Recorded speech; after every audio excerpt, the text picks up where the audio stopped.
Hello everybody, welcome to Crafty Soup. My name is Misty. I'm here today with a layout process video as part of the Counterfeit Kit challenge team. And we have our first challenge of the month, which is to use this mood board.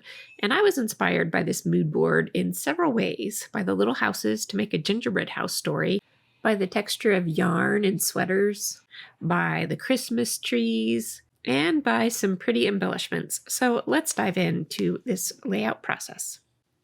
And as usual, my process starts with my photos, and I have these small 2x3 photos of gingerbread house building from last year, and I am pulling out my counterfeit kit, which you see there on the left, as well as a few extra supplies to kind of go with the mood board, including these little dies for creating buttons and a die for creating rosettes.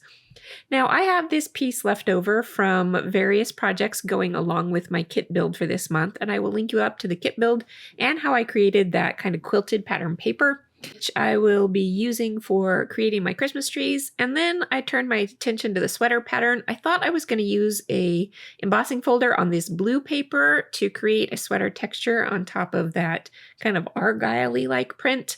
And then I realized I had in my stash already a sweater print in there. And so as I'm moving papers around, I know I want a general structure to this that has a band going through the middle, and that will house my photos.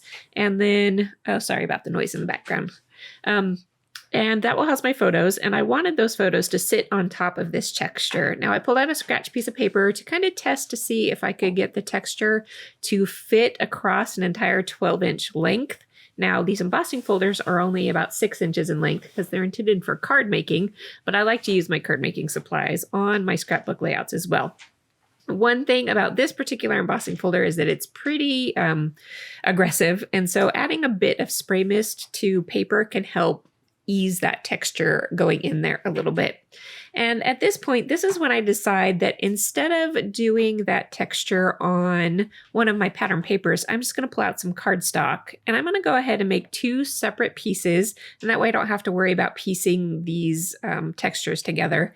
And then because I have 2 photos for each kind of section of the story, those can each go on their own little matted sweater texture. And we are going to go, oh, here's where I gave that cardstock a little bit of a spritz before running it through my die cut machine. And the other tip here is to kind of tilt your embossing folders, especially if they're 3D embossing folders. And that helps the pressure spread a little more evenly and be less likely to damage your paper. So with those done, I am going to let them dry a bit before I zhuzh them up a little bit more, and we'll get to that. But right now I'm sizing all the other bits and pieces that are going to go into the bones of this layout, including this little band where I'm going to highlight my photos. And then I move on while that paper's still drying to other areas of this layout. So these little, I had this little triangle piece left over from creating a previous layout or another layout. And I'm going to use those as my Christmas trees.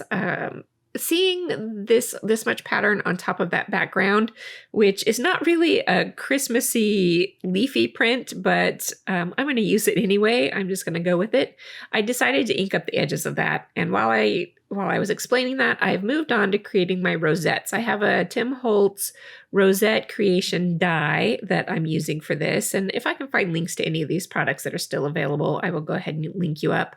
And I do appreciate you using my shopping links. It doesn't cost you anything extra, and you don't have to even buy what I'm presenting here. Anything you buy using my links counts towards my credits, and they give me a very small percentage of your shopping as a benefit to me presenting you with information.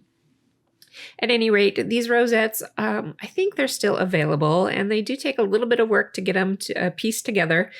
So there's the rosette part, and then as you can see, they don't hold their shape normally, so you have to add these little pieces here, and you have to kind of scrunch them together and use plenty of glue on these little topper pieces, and you can put one on the bottom as well, but because I'm gluing these straight to my layout, I don't feel the need to do that. All right, so my rosettes are created. I've got my sweater texture going on, and here is where I am going to zhuzh that up a little bit more. Now, I didn't want just a plain white cardstock because part of that texture inspiration was the color of the yarn. And so I'm testing this on the back of my die cut first, And with these not die cut, sorry, embossing piece first. With these 3D embossed pieces, you can gently run an ink pad over the top of it, and it will hit the ridges of the embossing and just put ink there. So you get a lot more dimension looking texture to these pieces. And here is almost the final result. I think I did add a little bit more ink to this to give it a little bit darker layer. All right, so that is that layer done. I am moving on to my background because this is a wintry layout and this foliage print is more of a springy or summer. I'm going to add some white spatters to this to give it more of a snowy feel and kind of to hide some of that print back there a little bit. But I don't mind using supplies that don't exactly fit the theme. In fact, I like things that are more flexible and not stuck in a theme. All right, I die cut a whole bunch of little buttons out of bits and pieces of paper from my kit and a little bit of extra cardstock that goes along with the color of ink that I used. And as I was putting those buttons around the border there, I realized that I wanted a little more detail to some of this. And as you can see, I'll need more buttons too, which I will do later.